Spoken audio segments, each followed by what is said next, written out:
Welcome back, everybody. Today's deep dive, well, let's just say it's going to be a little bit different. Oh, different good or different? Different, mind-blowing, maybe even a little bit unsettling. All right, I like the sound of that.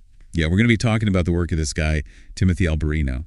Okay. And he's got some pretty radical theories, let me tell you. Yeah, he's definitely not afraid to kind of, shake things up a little bit. Yeah, he's really looking at history, the Bible, the universe, Yeah. through this really unique lens. Yeah. He's written a couple of books on this. Oh, yeah. Birthright. Okay. And the Book of Enoch. Interesting. And the big question, the really kind of in-your-face question he's posing is this. Yeah. What if, instead of inventing civilization, mankind actually inherited it? Whoa. Okay, that's a pretty big claim right there. Yeah, that's a big one. Yeah, you're going to have to unpack that a little bit for me. Well, and that's exactly what we're going to do today. Okay. Strap in, get ready for a ride. Yeah. He's really pushing this Christocentric view. Right. Which is really interesting. Most of us, we tend to look at everything from a human-centric perspective. Of course, yeah. It's all about us, isn't it? It's all about us, yeah. But Alberino is saying, no. Okay. We need to kind of shift that focus. Okay. We need to put Jesus at the center of not just human history, but cosmic history. Oh, wow. The whole shebang. So not just human history, not even just Earth history, but cosmic history. Of everything. Wow. That's a pretty big canvas to be painting. It is a big canvas. All right. So how does he kind of get there, though? Okay. So where does he get this idea of an inherited civilization? Right. Like, what's the evidence? Where is he pulling this from? Well, he actually, he pulls from a lot of different sources. Okay. But one of the things, he goes back to the Bible itself. Okay. And he looks at, different passages and different books. And he's really looking for these like little clues and hints. And one of the examples that he points to is in the book of Job. Okay. And there's this part in Job where it talks about the sons of God rejoicing at the earth's formation. The sons of God rejoicing at the formation of the earth. Right. And, who are these sons of God? What does that even mean? Right. And, Alberino interprets this as a reference to what he calls this elder race. An elder race. Yeah. Okay, so we're not even talking about like angels here or anything. Well, it's not clear exactly who he's talking about, but he's definitely saying these are beings that existed way before humans. Way before humans. Yeah, like way back when the earth was first being formed. So are we talking about like Adam and Eve? Were they not the first? That's what he seems to be suggesting, right? Wow, okay. Yeah, like maybe Adam and Eve were just, part of a much, much larger story. Right, so we weren't the first intelligent beings on Earth? Potentially. Yeah, and this is really different from a lot of kind of mainstream thinking about the Bible and about creation and, all that. This is like rewriting the history books. It is. It really is. And not just the history books, like the cosmic history books. Yeah, exactly. Exactly. If this is true. Right. And it raises a whole bunch of questions. Yeah, it does. What does this mean for, as humans, right? Where do we fit into all of this? Right. If we weren't the first, then what were we building on? What does it say about human progress? Right. Did we really come up with all of this ourselves? Yeah, like did we really invent the wheel and everything? Right. Or were we just kind of picking up, where somebody else left off? So who were these beings? Yeah, he calls them our elder siblings. Elder siblings. Yeah, it's kind of an interesting term. It is. Right. Okay. It kind of makes you think. About, who are these folks? Yeah, we're talking like aliens, extraterrestrials. He doesn't really go into a lot of detail about like what they look like, or where they came from or any of that stuff. Right. But he definitely hints that they were not human. Not human, something else. Yeah. And for a lot of folks, that idea that the Bible might actually be talking about other intelligent beings in the universe, it's kind of a mind-blowing concept. It is. It really is. Right. And he doesn't stop there. No, he does not. This is just the beginning. Oh, yeah. Just the tip of the iceberg. He also has this other idea. Okay. Which is, it's a big one. Yeah. He suggests that the very beginning of Genesis doesn't actually describe the creation of the universe. Wait a minute. So you're saying that Genesis 1.1, in the beginning, God created the heavens and the earth. That's not talking about the actual beginning. Not according to Alberino. Okay, so what is it talking about then? He believes that what we're seeing in those opening verses is a world that's already in a state of ruin. Okay. Like a post-apocalyptic world. So like after some major event has already happened. Yeah, he's suggesting that Genesis picks up the story after something major has already gone down. So there's like a whole prequel we're missing. There's a whole missing chapter, or maybe even like a whole missing book. Okay, so what does he think caused this major event? This destruction? Well, he thinks it was the result of a galactic rebellion. A galactic rebellion? Like, are we talking Star Wars here? Yeah, I think like a cosmic war. Okay. A battle of epic proportions happening, in the realms beyond our understanding. So who are the players in this rebellion? Who's fighting who? Well, he points to the figure that's referred to in the Bible as the devil, Satan, the dragon, all of those names. Right. But he's never really explicitly named, is he? No, he's not. But Alberino suggests that this figure might have been a fallen prince of the kingdom. A prince of the kingdom. Interesting. And he hints that there's this, this whole hierarchy of celestial beings that we're not even aware of. Okay. Like this is like, It's getting very complex, isn't it? It's like Game of Thrones up in heaven. Yeah, like a whole cosmic drama unfolding. Yeah, but he's claiming this is all rooted in Scripture. Right, that's what makes this so interesting. It's like he's taking these ancient texts and these kind of, scientific concepts and historical mysteries, and he's weaving them together into this this mind-blowing narrative. Yeah, okay, but if this war happened before humans were even on the scene, how do we even know about it? Right, that's a good question. Where's the evidence? Well, that's where the megaliths come in. The megaliths. Yeah. Okay, so for folks who might not be familiar with that term. Yeah, sure. Megaliths are basically structures made of these massive stones. Yeah. We're talking like hundreds of tons. Hundreds of tons. Fitted together with unbelievable precision. Yeah. And often without any mortar. It's incredible, isn't it? It is. It's incredible. Yeah. I mean, even today, we would have a hard time building something like that. Right. Even with all of our technology and cranes and everything. I know. Like, how did they do it? Right. It's a mystery. And Alberino believes that these megalithic sites weren't just randomly placed. Okay. He sees them as timestamps. Timestamps? Yeah, like they were deliberately built to preserve knowledge. Okay. Through, whatever may come, through any kind of like cataclysmic event. Like time capsule? Yeah, like time capsules, exactly. Containing secrets from this lost world. From a lost civilization, from this elder race, these elder siblings of ours. Okay, so give me some examples. Like you mentioned Stonehenge. Stonehenge, yeah. What about the pyramids? The pyramids, yeah. What kind of messages are encoded in those? Well, he believes that the Great Pyramid, for example, might actually be encoding information about the Earth's dimensions. What? Yeah, like its alignment with true north is incredibly precise. Okay. And its proportions seem to reflect the Earth's circumference and diameter. So like they had that knowledge way back then. It seems like it. That's mind-blowing. It is. It is. Are there any other megalithic sites that kind of support this theory? Tons of them. Okay. Take Sacsayhuaman in Peru. Sacsayhuaman. Yeah, it's Sacsayhuaman. Okay, Sacsayhuaman. Yeah, in Peru. In Peru, okay. This is we're talking about massive earthquake-resistant walls. Okay. Built with stones weighing over 200 tons. 200 tons. 200 tons. Like how? Each stone. Oh, each stone. Okay. Yeah. Like how do you even move that? I know. Without a crane. It's crazy. This is like Indiana Jones stuff. It is. It's like something out of a movie. But, okay, so if these structures were built by this pre-human civilization, how do we know when they were built?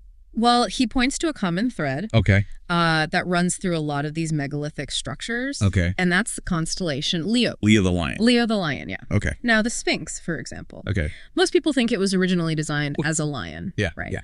But he actually thinks it was a lion-woman composite. A lion-woman composite. Yeah. And it was aligned with the constellation Leo. Okay. And astronomical alignments suggest that this thing goes back to around 10,500 BC. 10,500 BC. Which just so happens to be the age of Leo. The age of Leo. Okay, so for folks who aren't like super into astrology, astrological ages, these are roughly 2,160 year periods. Right. And they're marked by this, this very slow wobble in the Earth's axis. It's a very slow wobble. It is. Yeah. And this causes the constellations to like gradually shift. Right. In our sky over centuries. Yeah. So like over thousands and thousands of years. Right. Different constellations become prominent in different parts of the sky. Yeah. So during the age of Leo, that constellation would have been like a dominant presence. Yeah. It would have been front and center. Front and center. Okay. In the spring sky. So not only the Sphinx, but the city of Cusco in Peru, which was the former capital of the Inca Empire. Right. The Incas. That was also built in the shape of a lion. Really? Yeah. Yeah. And just like the Sphinx, astronomical alignments suggest that its construction also dates back to around 10,500 BC, the age of Leo. So you've got these two completely different cultures on opposite sides of the planet. Yeah. Building these massive structures, aligning them with the same constellation, dating back to the same period. So it seems like more than just coincidence, right? It does. It does. Like, what are the odds? Yeah. It's pretty mind-blowing. It really is. When you start to think about it. And Alberino is suggesting that there was this global megalith building culture that was flourishing around 10,500 BC. Okay. And then he goes on to propose that this culture was probably wiped out by a cataclysmic event, possibly the Younger Dryas impact. The Younger Dryas impact. Now, remind me, what is that again? So the Younger Dryas impact, that's the comet impact. That's thought to have triggered massive flooding, earthquakes, volcanic eruptions around 12,800 years ago. Okay. And a lot of people think that this could actually be the event that caused the biblical flood.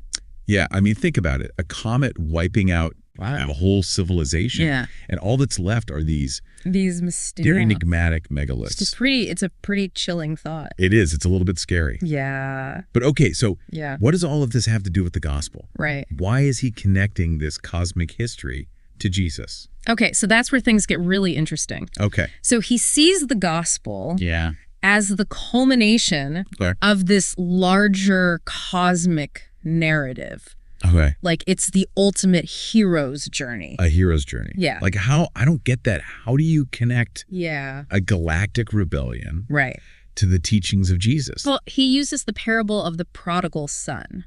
Okay, I know that parable. Yeah. But how does that relate to like cosmic battles and megaliths? It's all about symbolism and allegory. Okay. So in this parable, the Prodigal Son, he represents humanity. Okay, we're the prodigal son. Yeah, we are. Okay. And we've squandered our inheritance. Our inheritance being? Our connection to God. Okay. By turning away from him. Right. And the swineherd, who the prodigal son ends up, working for. Right, he gets all messed up. Yeah, he gets totally lost. Yeah.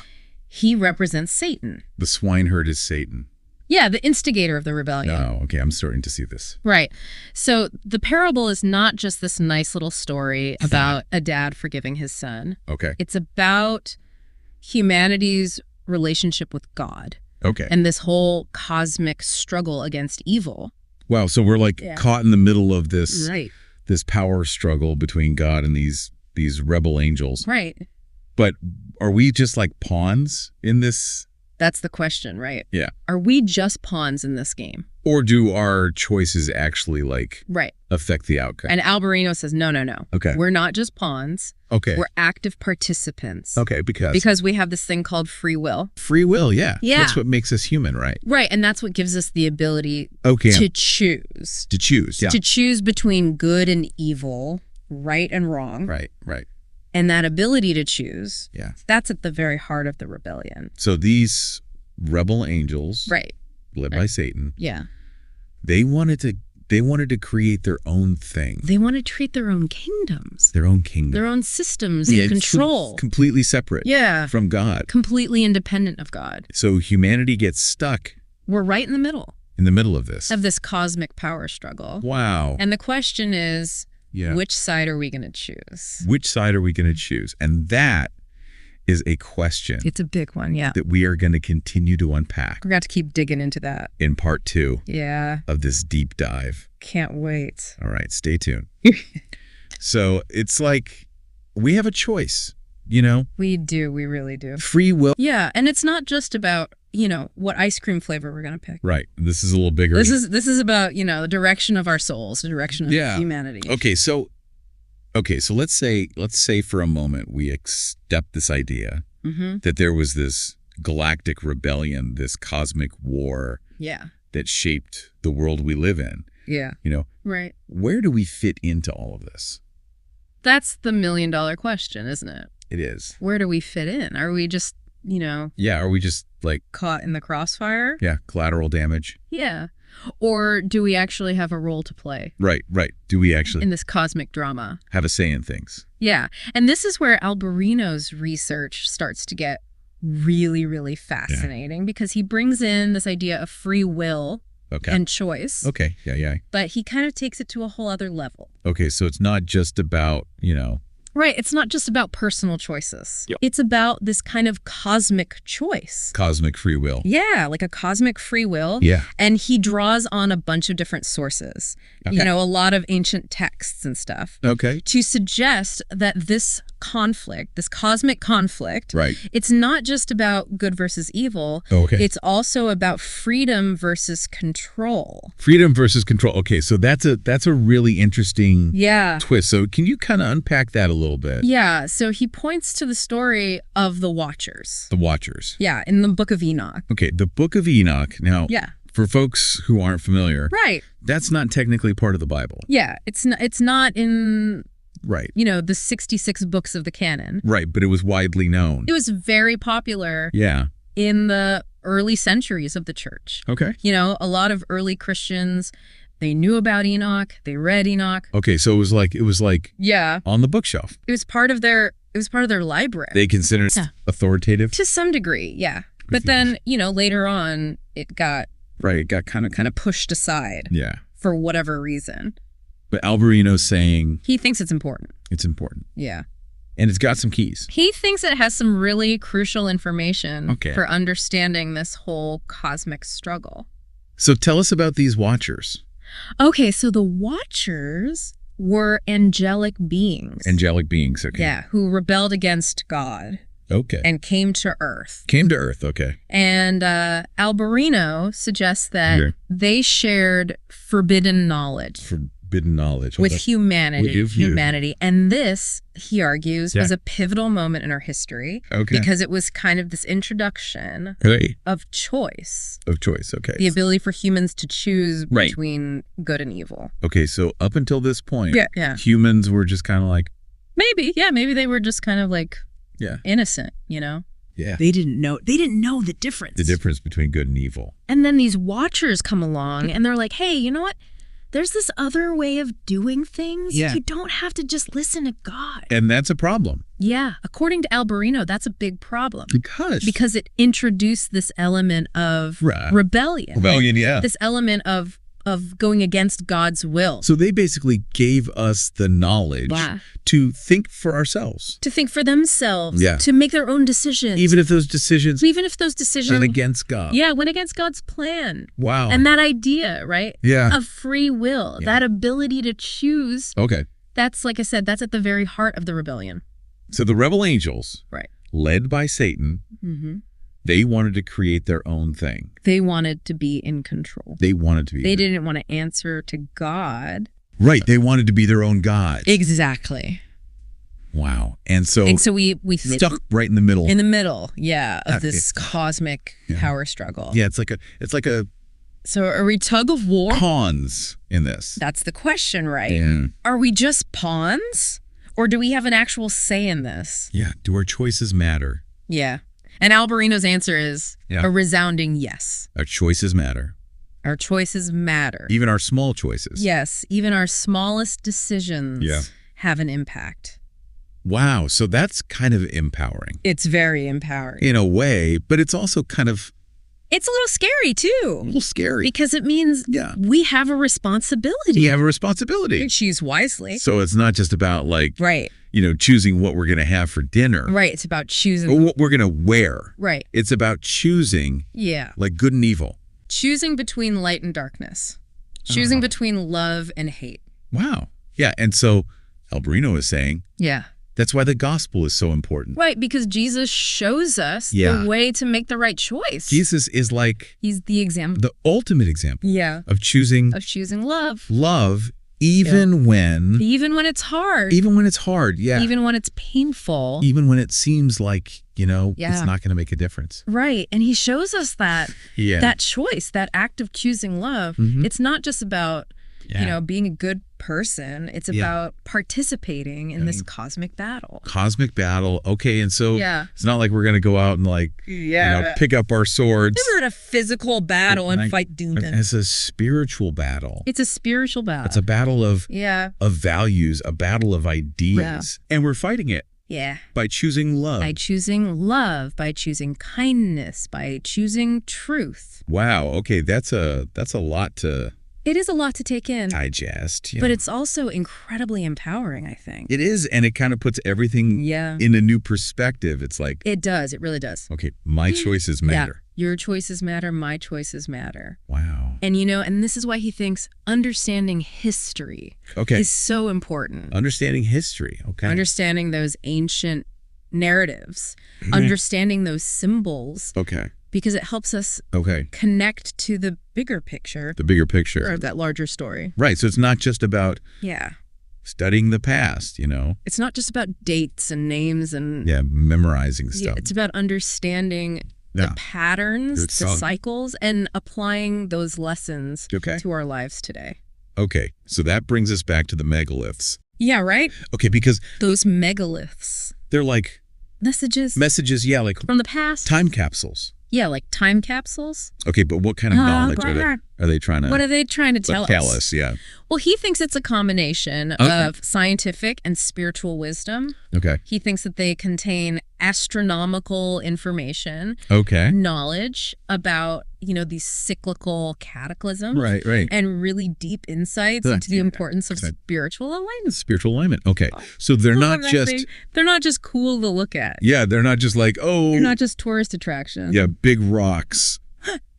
They're actually, they're like libraries. Libraries, of ancient wisdom. And we've lost the key. We might have lost the key. To understanding them. Yeah, that's the scary part. Right. Yeah. But if this knowledge is so important, why haven't we heard about it? Right. Why isn't this like... Why is this front page news?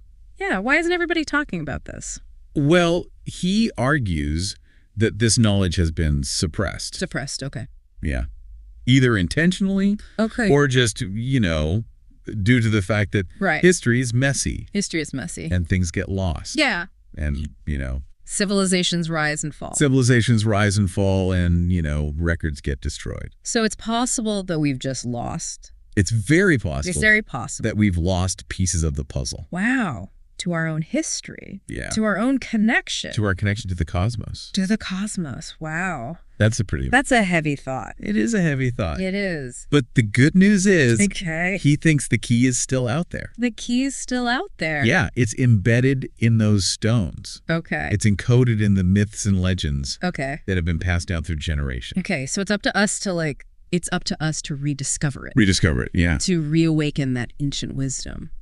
And so that's what folks like Alberino... That's what he's trying to do. Are doing, yeah. Yeah, he's trying to piece together... Yeah, he's like an archaeologist. Yeah, he's like a cosmic archaeologist. Of lost knowledge? Yeah, he's trying to connect the dots between, these ancient traditions and modern scientific discoveries. Like a giant puzzle. It's a giant cosmic puzzle. Yeah, and we're just like starting to figure out... And we're just starting to... How the pieces fit together. Figure out where the edges are, yeah. Okay, so... Yeah.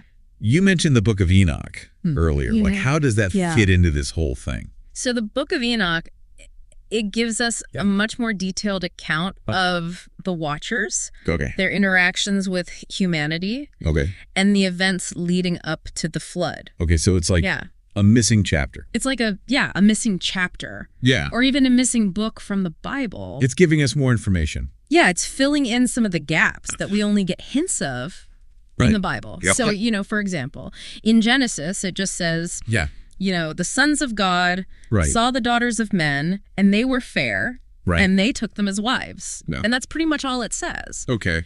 But Enoch goes into a lot more detail. About who these sons of God were. What they did. The knowledge that they shared. That's the offspring that they produced. Yeah, the Nephilim. The Nephilim, yeah. Okay, yeah. So it's really fascinating stuff. It's like a director's cut.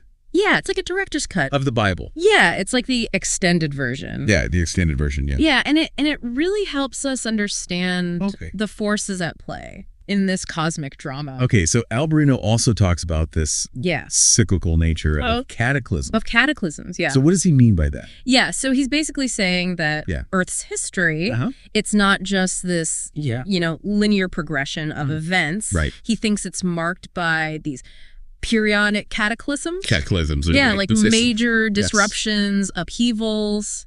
Okay, and what's causing these? Well, he draws on a lot of different evidence, ancient myths, geological data, astronomical cycles. Okay. And he suggests that these cataclysms could be caused by things like comet impacts. Comet impacts, I see that, Solar flares, all kinds of... Yeah, in the movies? Yeah, all kinds of crazy stuff. Yeah. And he thinks that these events, they happen on a cyclical basis. A cyclical basis, okay. Yeah, like maybe every few thousand years. Okay, so we're not just talking about like... Right, it's not just... the biblical flood. It's a one-time thing. Yeah, this is like... Yeah, it's a pattern. It's a cycle of destruction. Of renewal. And renewal. Okay, so it's like the universe is going through this. Yeah, like a cosmic reset button. Like a reset button. Every now and then. And he's saying... Yeah. That's happened. It's happened multiple times. Multiple times. Yeah, probably. And it could happen again. It could happen again. Wow, that's... it's a sobering thought. Yeah, so do we just like... Yeah, but it's not, throw our hands up and... It's not a reason to despair. Right. It's not like... No. We're all gonna die. It's a reason to be aware. To be aware. It's a reason to, be prepared. To be prepared. Yeah, and to understand the cycles. The cycles. You'll learn from the past. Okay. And maybe, mitigate the impact in the future. So if we know, Right, if we can understand the patterns, we can maybe prepare for it. Right. And so that's why he's saying, right. Study the megaliths. Study the ancient wisdom. Yeah. Look for the clues. Okay, so it's not just about, right. Reading the Bible. It's about looking at everything. Looking at everything, yeah. Yeah. Okay, so it's a lot to take in. It is a lot to take in. Where do we even begin? Well, he says start with curiosity. Curiosity, okay. Yeah, ask questions. Okay. Don't be afraid to challenge conventional thinking. Yeah. Explore different perspectives. Look for connections. Look for the patterns. Yeah. And be humble. Be humble. Okay. Yeah, because we don't have all the answers. We don't have all the answers. No, and that's okay. That's it. Okay. All right. So we're diving into these. We're on an advent ancient mysteries. Yeah. And who knows? Yeah. Who knows what we'll find. What we'll find. Right. Yeah. And I feel like we've only just scratched the surface. Yeah, we've just opened the door. Yeah, Alberino's ideas. I mean, there's so much more to explore. And there's so many rabbit holes here. Oh yeah, this is deep, deep stuff. And so stay tuned for part 3. We're gonna keep going. Where we're gonna continue to explore this fascinating, thought-provoking world. Can't wait.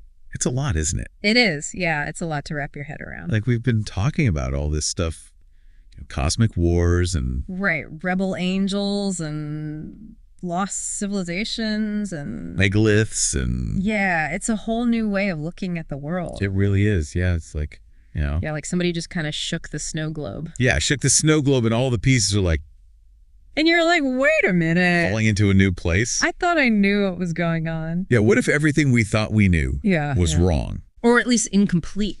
Yeah, like there's this whole other layer of reality. Yeah, like we've been looking at the flat picture, and now we're seeing... the hologram. The 3D version, Yeah, and it's exciting. It is exciting. But it's also, it can be overwhelming. It's a little scary too, right? A little scary, yeah. Yeah, because it means we have to rethink a lot of things. And that's not always comfortable. Overall. But sometimes I think that's a good thing. Right? Yeah, I think it is. It makes us... just kind of shake things up. Grow, right. Yeah, to get out of our comfort zone. It makes us question our assumptions. They do, What Alberino's really pushing here is this idea of curiosity. Right. Like, don't be afraid to ask questions. Don't be afraid to be like, what if? What if, What if everything I thought I knew was wrong? What if there's more to the story? What if the story's bigger than we thought it was? Yeah, than we can even imagine, Yeah, and that's what makes this stuff so fascinating. Yeah, it's like, because it opens up these possibilities. Yeah, and it just makes you realize how much we don't know. We don't know, How much there is still to discover. And how much maybe we've forgotten. Oh, yeah. That's a big one, too. Yeah. You know, what if our ancestors knew things that we've completely lost touch with? Yeah, what if they had a deeper understanding of the universe? Of the cosmos than we do today. And we're just now starting to, like, rediscover it. Reclaim that knowledge. That's an exciting thought. It is. It is. It's also a little scary. Yeah. Because it's like, okay, what happened? How did we lose this? Where did we go wrong? Right. But I think that's the challenge. That's the adventure. It is. It's an adventure. And Alberino's really like, he's inviting us to join him. Yeah. He's like, come on. On this quest. Yeah. Let's go on this journey together. He's like, hey, I'm just one guy. Yeah, I've just started to scratch the surface here. But the more people who get involved in this search, the more minds we have working on this. Yeah, the more we can uncover. The more we can discover, the more we can understand. And maybe we can even, change the future. Right, if we can understand the past. Yeah. Maybe we can avoid making the same mistakes. So if you're interested in learning more, if this has kind of piqued your curiosity, now you're like, okay, I gotta dig into this. Yeah, I gotta learn more about this stuff. Alberino's got a website. He does, yeah. It's alberinoanalysis.com. alberinoanalysis.com. You can find his books there, his articles, his videos. He's got a lot of information. Tons of information. Really dives deep into this stuff. Yeah, he really goes down the rabbit hole. Yeah. And he's also got a really cool online community. Yeah, a really vibrant community of people who are, asking these same questions. Yeah, they're kind of like fellow travelers. Yeah, like fellow explorers. They're digging into the mysteries. Yeah, they're not afraid to ask the tough questions. Ask the tough questions. So if you're looking for some kindred spirits who are, also kind of like... Also a little bit crazy, maybe? Yeah, a little bit out there. Yeah, but in a good way. Out there, but in a good way, yeah. Yeah, who are open to these new ideas. To expanding their perspective. Yeah, definitely check out his website and his community. Okay, so as we kind of wrap up this deep dive, we want to leave you with one final thought-provoking question. Okay, I like it. Hit me. What if... Yeah. All of history, even the universe's history, is ultimately part of this larger narrative that's pointing to the truth of the gospel. Wow, that's a big one. It's a big one, and we're not going to answer it for you. Yeah, we're not going to give you the answer. That's for you. That's for you to ponder. To wrestle with. To chew on. To go down those rabbit holes. But we hope that this deep dive has kind of like opened your mind. Yeah, just sparked your curiosity. Made you think about things. Question things. In a new way. In new ways. And who knows, maybe you'll come up with the answer. Maybe you'll find the answer. Or maybe you'll come up with a whole bunch of new questions. New mysteries to explore. And that's what it's all about, right? That's what it's all about. It's about the journey. It's about the journey. It's about the exploration. So keep searching. Keep searching. Keep questioning. Keep questioning. And keep those minds curious. Curious and open to the wonder that's all around us. So the wonder that's all around us. And we will see you next time. See you next time for another deep dive.